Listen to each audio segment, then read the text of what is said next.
What's up guys, this is Miasin and we just got to the OCG ban list for January 1st, okay, so that's in a week, okay, wow, and I have no idea what to expect, so this is gonna be a live reaction, except that on the thumbnail we have Abyss Dweller, so I guess maybe it got banned, I don't know, we never know, but yeah, anyways, let's get ready to do it as soon as you smash the like and subscribe button. Okay, Forbidden Abyss Dweller, there we go. Okay, so first of all, what do I think of Abyss Dweller finally getting banned? I actually think it eventually had to happen just because it's another one of those cards that has a lingering effect. And honestly, I just think that lingering effects that shut down a full mechanic just shouldn't exist, regardless of what they are, regardless of how healthy you might think they are, or I guess necessary evils. I don't really think the term necessary evil should even exist in Yu-Gi-Oh! And Abyss Dweller, it's really just a card that not only shuts down a lot of mechanics that I think should still exist in the game, but also it gives a huge advantage to whoever goes first, and now if you don't draw like Forbidden Droplet or Xyz Encore, you will suffer because obviously you can play around Imperm by just waiting until your opponent commits a card on the field.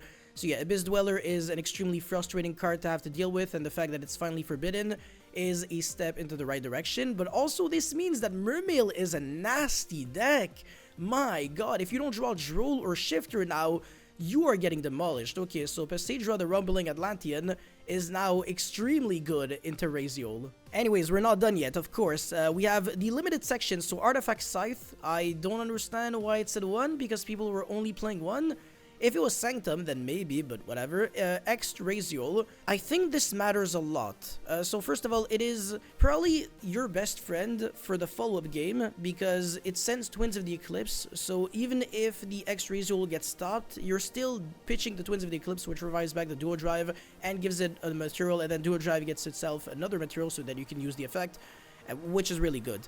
So Ext Raziel obviously kind of had to get limited one day or the other if one Raziel monster in particular had to get stopped, or I guess you can also say Ice Raziel could also take the hit, but Sword Raziel is objectively less good, so Ext Raziel getting hit, I really appreciate that. Gold Sarcophagus going from 2 to 1 is not necessarily something that I can agree with, because if you want to hit Malice, Gold Sarc I don't think is the card to hit. Gold Sarc is a card that can be played in a bunch of decks that I think are completely fair, like for example Thunder Dragon, maybe Ritual Beast, I don't think so, yeah, maybe you can say. So yeah, I think limiting Gold Sarc was a little dumb, but whatever. Allure of Darkness, I also don't really think this made any sense, because even when you look at Malice deck list, they play like 0 or 1 Allure of Darkness in the OCG, and in the TCG they play 0 or 3. So either if they're committing to like the board breaker approach with the Sky Striker cards, etc., which is gonna phase out very soon, by the way, just in case you're living under a rock and your name is Patrick.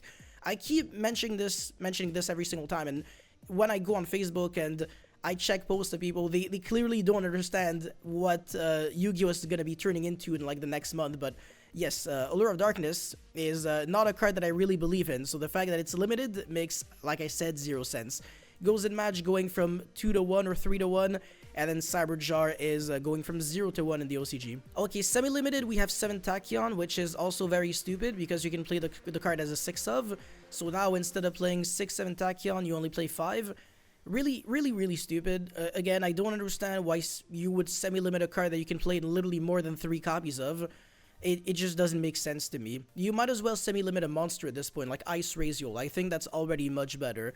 Whatever. Perform about Monkey Board also doesn't matter. Chronograph Sorcerer, that card was at 1 for like the longest time, and I actually forgot about that, because they do have Electrum. Masterpiece, the True Draco Slinking, I honestly forgot if this card was banned or limited.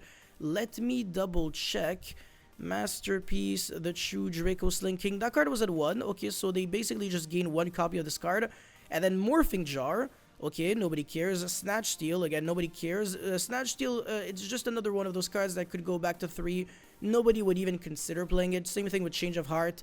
Those cards, it doesn't really matter anymore, because especially against Raziel, they're just gonna destroy the card anyways, or Change of Heart I guess is better, because then they have to self-destruct, and then Twins of the Eclipse obviously represent back, but Ultimate Slayer is much better than these cards anyways. Zodiac Barrage is going from 1 to 2, I think, and in the OCG, it went from 0 to 1, so you can really see that Konami, even in the TCG, I think they're bound by what the OCG allows them to do, because their ban list, I swear to god, they're garbage.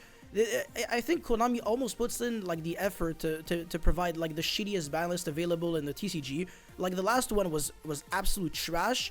zero quality, but I think it's because the OCG tells them, oh, and by the way, we're gonna be doing those hits, so you have to do the same thing. Zodiac Barrage, we have that. Cyber Jar, you know, we have that. And then Monkey Board, same thing. I don't know about Masterpiece and Morphing Jar, but maybe one day. So yeah, I don't know. And also this means that next ban list, X-Razul is probably going to get hit. And also some Malice cards are definitely gonna get a hit. I'm not sure which ones. Probably a limitation to Dormouse that could make sense. Anyways, unlimited section, we have Ava, Nobody Cares, down the rest of the Prankratops. Again, same thing in the TCG, what did I say? Destiny Hero Malicious, I mean, who cares? And they should have done this before, because this is post-Suda, like post-Supreme Darkness, and the hero deck got new support in Supreme Darkness, and nobody gives two shits because Malicious was a 2, so yeah, they really should have unlimited the card before. MX Saber Invoker, it's actually really funny how this card wouldn't really change anything if you unban it in 2025. It's really irrelevant. Luster Pendulum, Purely Delicious Memory, and Branded Opening. This deck is, my god, it's really garbage. Like, Despia actually sucks. It has to, like, compete with Bestials, which are being played everywhere, because the Feedsmith engine is everywhere, so you suffer collateral damage. Branded Fusion is at 1, and Branded Fusion can get stopped by not only Ash, but also by Dominus Impulse. And also, if you activate Branded Fusion against the Kishtira Unicorn and Kishtira Birth combo going second, you literally lose the game on the spot. Okay, so what do I think of this ban list? I think it is... it's not good. I mean, no, it's not. It's not that it's not good enough. It's just that the format's not going to change in a significant way. But low-key, I actually think the most relevant thing here is Abyss Dweller getting banned, because it means that Memento and Mermail are going to be getting drastically better, especially Mermail, because that deck is...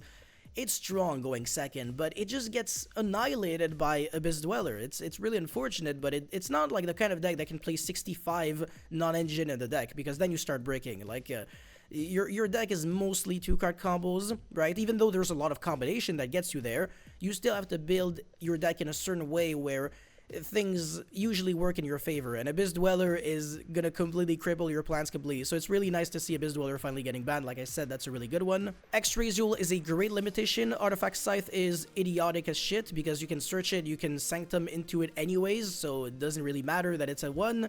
Again, I can't really think of the last time I saw someone play 2 to 3 sites. It's literally unheard of.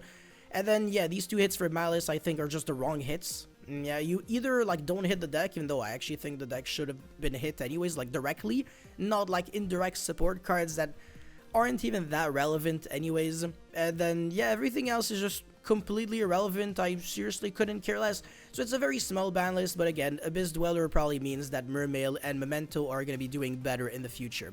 But yeah, that's it for this, I guess, OCG ban list review, live reaction, whatever.